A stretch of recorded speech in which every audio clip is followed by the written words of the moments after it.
It's still Good Morning Anambra show, and this is welcoming you now to the topic that says reintroduction of history in our secondary schools. Reintroduction of history in our secondary schools is the topic that we have now, and we have in the studio a guest to help us look at this topic. He is a human rights defender from social scientist, human rights defender and social scientist, one for Enzo Former Simon, PhD. Glad to have you in the studio, sir. Thank you very much. Good morning, our viewers, and welcome to the show. You're welcome, sir. Thank you. All right, now across the world, societies are built on the history of nations, founded on a well-preserved narrative about their forebears. Such societies are shaped by history's lessons on moral values, social cohesion, politics, and as well as cultural and national integration. There is this popular saying by people that a person that does not know where he is coming from probably will not know where he will be going to. That's a popular saying. And on this premise, I stand to ask, what were our education policy makers thinking when they scraped history from our national curriculum? Thank you very much. I think up till now, I cannot understand that. It was a long policy taken. Because for some of us who did history in our secondary school, we know that it helped us in, like, in my political science, which is one of the courses I took. And I also studied law. So the history helped me. And it is always good because if you don't know your past, you cannot understand the present. And if you don't understand the present, you cannot plan the future. So it is always good for the upgoing or the upcoming generation to know the things that happened in the past, for them to understand the present and to plan their future. So I cannot understand.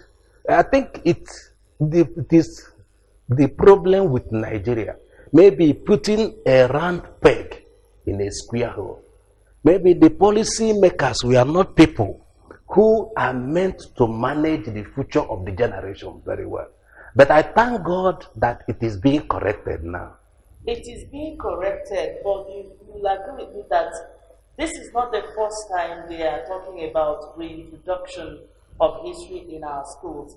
It was talked about last year. Yes. And up to now we are talking. That means last year's one was not really, they didn't really do anything about it.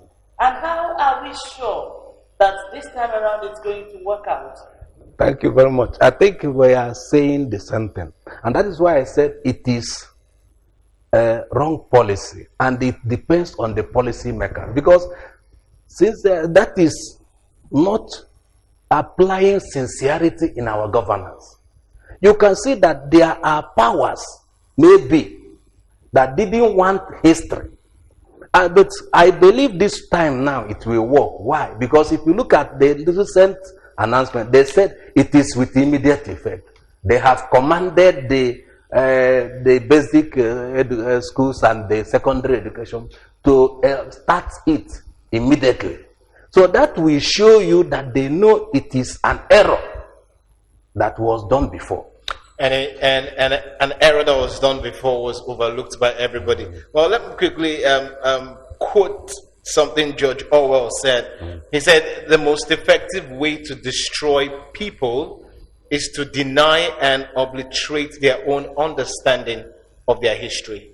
Now, George Orwell said that. Now, you agree with me, like you said, the order has been given to immediately, get it back on track. Now, my question is, now that the government has announced the reintroduction of history, what structure should be adopted or used to ensure that the customs of scraping this subject does not repeat itself? That is why I am praying that we have the right persons at the helm of affairs.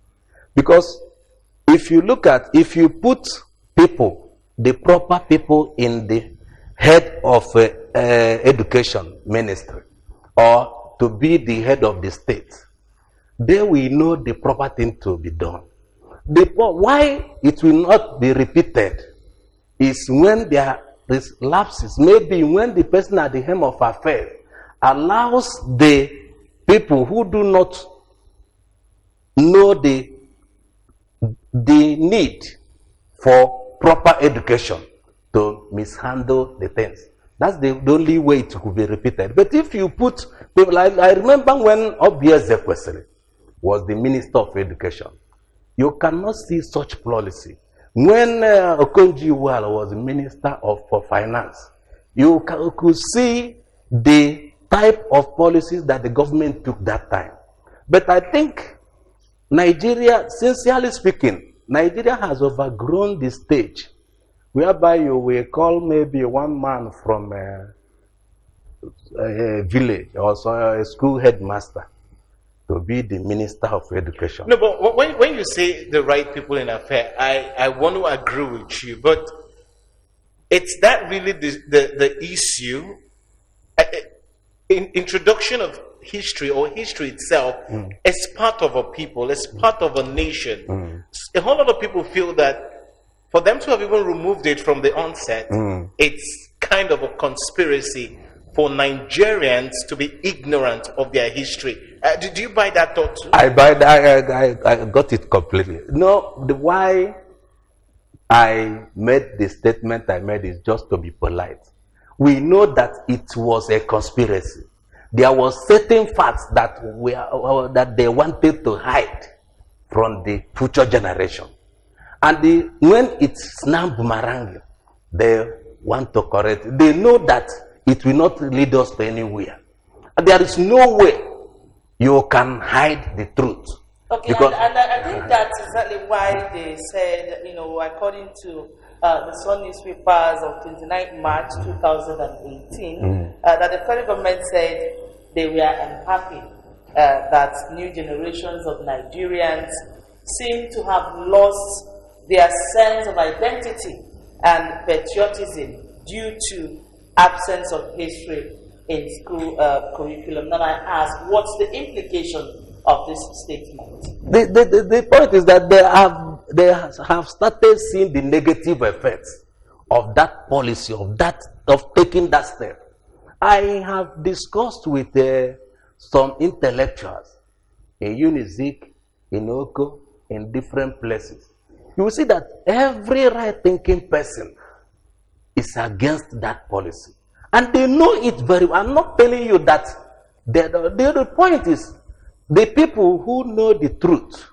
Ojukwu said something sometime, and I mentioned it in a ABS studio in the radio program there. Ojukwu said that the problem with Nigeria is that they claim to be pursuing the truth. But the truth is that they avoid the truth. And if you say the truth, you will be persecuted. So that's what he said in his book, Because I'm Involved. So that is the problem. The fact is that they know that they wanted to hide certain facts from the upcoming generation. But now it is now counterproductive. And I think if they will start to correct it today, we will still get to somewhere. Okay, let me come here again, because away from the fact that you feel that they're trying to hide some fact from the upcoming generation. The reason the government gave for scrapping history in school is not having enough quality teachers, and that Nigerians are not even interested in history. Right now that they have said, let history be brought back to school, do we now have competent teachers to teach history? That will show you that we are just deceiving ourselves. In this present Nigeria, in this situation in Nigeria now, where you have graduates everywhere, do you know that I didn't study history in tertiary institution? But if you ask me today to go and teach history, even in higher institution, I will do it, because history is one of my credits in secondary. So when you say we're just deceiving ourselves, you mean we the citizens or the federal government or who? That we in quote. What I mean is the policy maker. Okay, anybody who says that is not saying the truth. That's the point. That's the point I'm making. They are just using that to cover the main fact. I told you the main fact. The only thing is that we know our problem in Nigeria. We know our problem. Just as certain things that are happening right now, you will see that in future, when people start to fault it, we will use one thing to cover the main fact. That is the point. The people who took that decision, who made the policy, they made a very wrong. They took a very wrong step. And they knew that they had something in mind. There was an ulterior motive behind that. That's the fact. And now, in order to cover it, because there's agitation here and there, the society of history teachers, they are agitated. And the people, the younger generation, they are losing the value. I think we'll still get to that. But now, stakeholders have continued to cry out, just like what you were saying. I believe you're part of the stakeholders that cried about this removal of history. And the question that basically comes to mind is how important is history, to a Nigerian child growing up? Let's really, look down and see what are the importance of history to any Nigerian child growing up. Very, very important. Very, very important. Do you know that the history covers almost every area? For instance, apart from knowing the history of Nigeria, the political terrain, you need to know the history of the Igbos, the history of your native language, the history of even your immediate environment. If you are an Igbo son, Igbo child now, you will need to know how your forefathers fared. That is why I said about their values. What is accepted, how they live their life. And from there you go to the national scene. So history is very important. And for instance, if the younger generation, look at what is happening now. Kidnapping, look at the vices in the society. If the younger generation had known about the Civil War, they have known what we suffered, they have known what the people that time experienced, they will not run into causing mayhem, because they know that war is an air wind that blows no one anymore. Okay, now this subject actually has been removed since 2007, according to report. It's implemented 12 years now, and the implementation was in 2009 and 2010, and still counting. Now, what do you think we have lost as a people, by letting history sleep of our children these 12 years? What do you think we've lost? We've lost a lot. For instance, do you know that that period it was removed? Maybe so many students, so many younger people will not be interested in pursuing history as a course in the higher institution, because they will say that they cannot teach anybody, they cannot be marketable. So, but if it has remained, then you will see people studying history in higher institutions, in universities, and impacting the knowledge in the following generation. Then secondly, you will see that gap, that vacuum has been created. That gap is there. Because for those years, there is no way the children that have passed those, you cannot call them back to go and teach them. This is what happened in this. They have lost that knowledge. They have lost it. But in essence, well, let's come back to having quality teachers. Right now, that the government has said, say, history come back, do we have quality teachers to teach history? And, make the students who don't know where they're coming from and know all they need to know. That's one. Secondly, you said the government has given an order that it should be immediately, but it looks as if it has not taken effect yet. Where do we go from here? Okay. Now, let me answer the first question. whether we have quality teachers. You know, when we were growing, we were taught. At a stage, I was a teacher, by the grace of God, I taught in secondary school. And I got to the position of Dean of Studies then, in a private secondary school anyway. Now, we use this thing as a slogan that a good teacher lectures, the better teacher teaches, but the best teacher inspires. Do you know that teaching, teaching is imbibed? As a political scientist now, or as a social scientist, I've told you I can freely and conveniently teach history. Conveniently. Because history is very easy. It's just like economics or anything. If you don't find it's what you read, just impact the knowledge of the past events to the students. It's not like solving mathematics or calculation or equation on this. But you have to know it first to pass it. That is what I'm saying. We have those even in other disciplines. You have little knowledge of history. For instance, for some of us who studied the political science, maybe you know foreign policy of this nation. You know, we did international relations. All those things are history. How this person governed Egypt, the other man governed Ghana. They are all history. And then you come to Nigeria, the same thing. So what I'm saying is, those who did not major in history can still be used. So far, they are born teachers.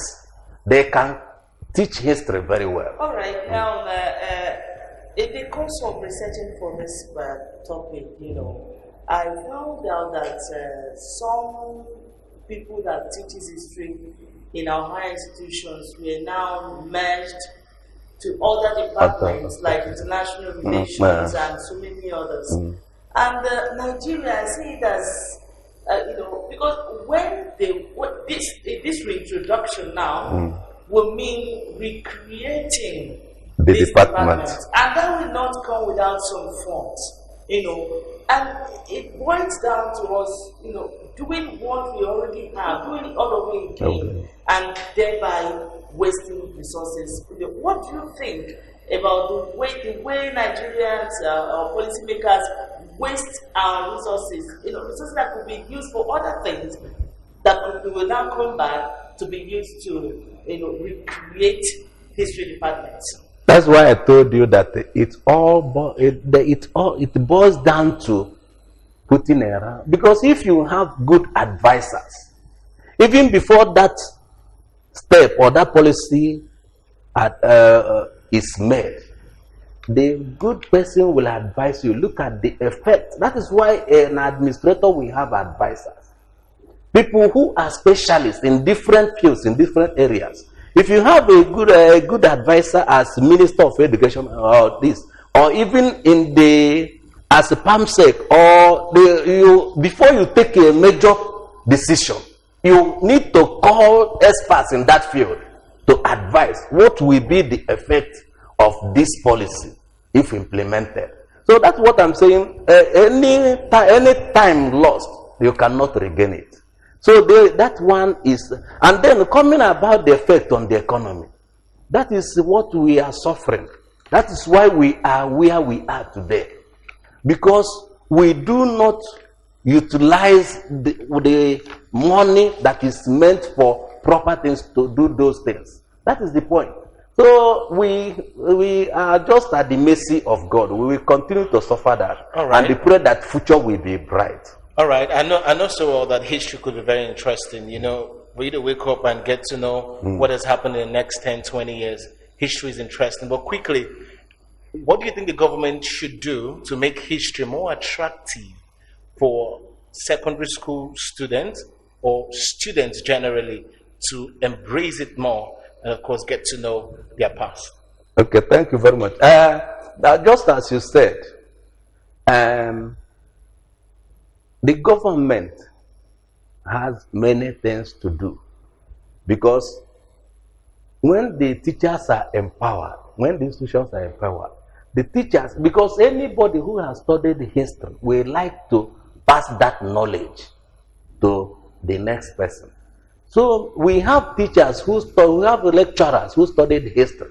But because when they start that department, as said by your colleague, then if you go to UNIZIK, it is now much as a department of history and international relations. If you go to this, it will be called one thing or the other. And you see that even today, look at when we were growing, people were being mocked. You are studying the Igbo. But if you go to UNIZIK now and other places, you see Igbo and the Chinese language. You go to Oko Polytechnic, you see one time. So from there, people are now interested to go to China, to go to France. You see Igbo and the French language, and so on and so forth. So what I'm saying is, history could be merged with these things. That alone will interest some people. You will see nations who want to gain popularity in Africa coming in, maybe history and Chinese language, history and this and that. And then with the funding of the government, because if the government means well, they will know that an error has been done, a harm has been done. And what they will do is now to do everything possible to bring the thing to status quo. All right, I will pray that they start with immediate effect, as you rightly pointed out. Would like to thank you so much, one for or former Simon PhD, human rights defender, social scientist. Thanks for coming on the show. Thank you very much. In the Anambra, I once again thank you and say happy new month to you all. All right, this is where this topic terminates. We'd like to thank you so much for watching. Remember, my name is Nonya Okoye. And I'm Anambra. Many thanks for joining us this morning. And not to forget at 9 o'clock, the morning news will come in your way. And 15 past now, bringing to you the best of sporting stories around the world. Once again, happy new month. Good morning.